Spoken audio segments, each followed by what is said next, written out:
중요한 사실 하나. 먹어서 찐 살은 먹어서 빼야 합니다. 그리고 먹어서 생긴 병은 먹어서 없애야 합니다. 안녕하세요. 신약사입니다. 지난 시간에는 운동한다고 살 빠지는 거 아니다고 말씀드렸습니다. 체지방이 붙는 것은 체지방이 붙는 것을 먹었기 때문이고, 운동을 해서 약간 빠진다 하더라도 체지방, 복부지방, 내장지방이 생기는 것을 먹으면 지방이 더 많이 쌓이게 됩니다. 많이 먹는다고 무조건 살찌는 것도 아닙니다. 칼로리 섭취량과 체중 증가가 항상 비례하는 것도 아닙니다. 오늘은 먹자마자 지방으로 쌓이는 것에 대해 말씀드리겠습니다. 체지방이 많아서 고민이신 분들, 어떤 자극적인 다이어트 자료 보다가 집중해서 보셔야 하고 뼛속 깊이 새겨두셔야 합니다. 일주일 만에 5.8kg 뺐다는 그런 내용들은 무조건 요요가 옵니다. 요요가 그냥 오는 거 아니죠. 더 많이 찌죠. 요요는 항상 근육 소실을 동반하고 기초 대사량이 줄어들게 되고 더 많은 체지방 증가가 동반됩니다. 체중 감량은 그렇게 하는 게 아닙니다. 자, 간단한 퀴즈를 하나 드리겠습니다. 다음 중 먹자마자 지방으로 전환되는 것은 무엇일까요? 1번 손칼국수, 2번 비빔밥, 3번 도토리묵, 4번 복숭아. 정답은 두 가지입니다. 두 번째 문제는 2초만 드리겠습니다. 어떤 것이 먹자마자 지방으로 쌓이게 될까요? 1번 제주 삼다수, 2번 포카리 스웨트. 첫 번째 문제의 손칼국수와 복숭아, 두 번째 문제의 이온음료가 정답입니다. 두 문제 모두 맞추신 분들은 어떤 공통점으로 손칼국수와 복숭아를 고르셨고 왜 이온음료를 두 번째 고르셨습니까? 공통점은 바로 혈당이 올라가는 속도가 빠르다는 것입니다. 이 속도가 빠를수록 지방으로 쌓이는 속도가 빠릅니다. 혈당은 당 먹어서 올라가니까 손칼국수나 복숭아 이런 것들이 몸에 흡수되고 나면 설탕 먹은 것과 똑같은 반응이 일어납니다. 이온 음료에 당이 있는지 없는지 안 보신 분들은 잘 모르시는데요. 포카리 500ml에 설탕 30g 들어갑니다. 설탕 30g이면 각 설탕 10개 분량의 설탕을 먹는 것입니다. 혈당 올리는 속도가 빠를수록 지방이 빨리 쌓인다라는 것을 일단 기억을 해두시고 퀴즈 하나 더 드리도록 하겠습니다. 다음 네 가지는 모두 순식간에 지방으로 쌓이는 음식들입니다. 이 중 지방으로 쌓이는 속도가 빠른 순으로 나열해 보세요. 오렌지 주스, 티라미수 케이크, 오렌지, 콘프레이크. 사실 정답은 잘 모르겠습니다. 근데 정답이 그렇게 중요한 문제는 아닐 것 같습니다. 일단 오렌지랑 오렌지 주스 중에 오렌지가 펄프가 있죠. 오렌지의 섬유질 때문에 흡수 속도가 좀 더 느리고 더 천천히 지방으로 쌓입니다. 그 다음이 케이크이고 마지막이 시리얼입니다. 시리얼 먹으면 몸에 좋다는 말이 아닙니다. 시리얼은 그냥 백설탕 자체를 포함하는 것이 대부분이기 때문에 설탕 먹으면 순식간에 혈관으로 들어오고 지방으로 쌓게 됩니다. 제니칼이라는 약물이 있습니다. 지방 흡수 저해제라고 하는데요. 음식에 있는 지방을 흡수가 안 되게 하는 약물입니다. 보통 지방을 먹어서 살이 찐다라고 생각할 수도 있겠지만 지방은 잘 흡수 자체가 되지 않습니다. 배설되는 부분이 더 많을 겁니다. 반면 이 설탕은 먹는 즉시 흡수가 되기 때문에 사실은 이 주범이 설탕이고 탄수화물입니다.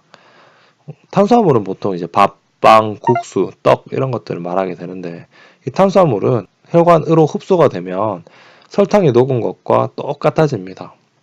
똑같다는 것은 흡수된 후 생체 내에서 생화학 처리를 하는 과정이 동일하다라는 말입니다.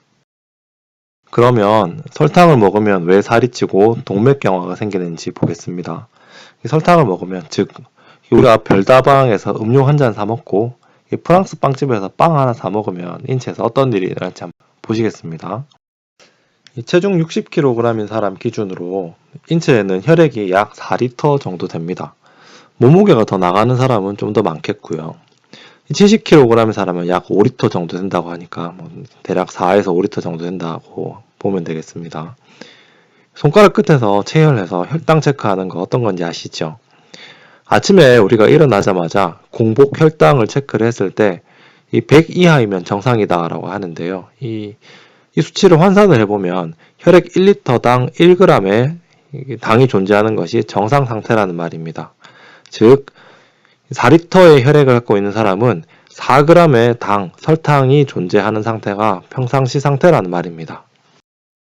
며칠 전에 제약회사 직원분이 가끔씩 간식 같은 걸 사다 주실 때가 있는데요. 이제 저는 이런 거 받자마자 뒤편 라벨부터 확인을 합니다. 여러분들도 라벨 보는 법을 알려드릴 테니까 마트나 편의점 가서 이제 음료수든지 과자든지 아이스크림이든지 사기 전에 영양 성분 표시 부분부터 보시고 살지 말지를 잘 결정을 하셔야 됩니다. 영양 정보를 보시면 탄수화물, 지방, 콜레스테롤, 단백질 이런 거 보이시죠? 이 중에 탄수화물이 있고 그 밑에 당류라는 부분이 있습니다. 일단 이것만 봅니다. 당이 얼마나 있는지 보는 겁니다. 요 쿠키 하나에 41g의 당이 들어갑니다. 즉 설탕이 31g이라는 겁니다. 이거 한 개를 먹으면 평소 혈액에 4g만 존재해야 하는 설탕이 갑자기 45g으로 늘어나게 됩니다. 그러면 우리 몸은 엄청난 비상 상태로 돌입을 합니다.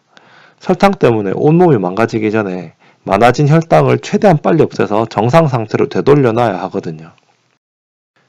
과잉된 혈당이 빠르게 처리되지 않으면 뇌와 간, 콩팥, 심장, 전신의 모세 혈관 등 거의 모든 생체 시스템이 망가지게 됩니다. 참고로 이렇게 정상화시키는 과정, 이 과잉된 물질을 배설시키는 과정을 인체 항상성 유지라고 합니다.